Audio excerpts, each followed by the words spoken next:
অবশেষে আজ কচুরি অভিযান শেষ হবে। হ্যাঁ জানি কচুরি প্রেমীরা একটু না অনেকটাই দুঃখ পাবে, কিন্তু নতুন দোকান খুঁজে না পেলে কি আর করা যাবে। তবে একটা অপশন রয়েছে, আমার গিফটের দোকানের গণেশ উল্টে যদি রাতারাতি একটা কচুরির দোকান খুলে ফেলি, একমাত্র তাহলেই সমস্ত সমস্যার সমাধান হবে। ওরে বাবা, একটু মস্করা করলাম রে ভাই। আমি যতদিন রয়েছে কচুরির দোকানের অভাব হবে না। হাওড়া ছাড়াও আরো 22টা জেলা রয়েছে, তাই চিন্তার কোনো কারণ নাই। জয় জগন্নাথ দোকান।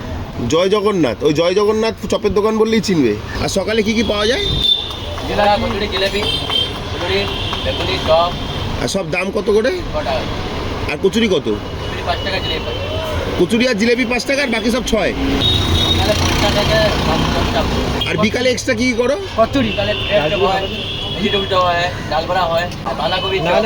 আর কোনোবার বন্ধ থাকে নাকি গো? না। শালকিয়া চৌরাস্তা থেকে পারিজাত সিনেমা হলের দিকে একটু গেলেই সেন্ট্রাল ব্যাংকের ঠিক অপোজিটে বেনামি এই তেলে ভাজার দোকানটি দেখতে পাবে। এর চেয়ে ভালোভাবে আর কি ঠিকানা বলবো। এর পরেও কি অ্যাড্রেসটা ঠিক করে দাও, এই কথাটা তোমাদের কাছ থেকে শুনতে হবে। যেগুলো খেয়েছি কোনোটাই মন্দ লাগে নাই। আর আমার 1 লক্ষ হতে আর ঠিক কতটা সময় লাগতে পারে গেস করো সবাই। বাই বাই, আজকের মতো তাহলে যাই।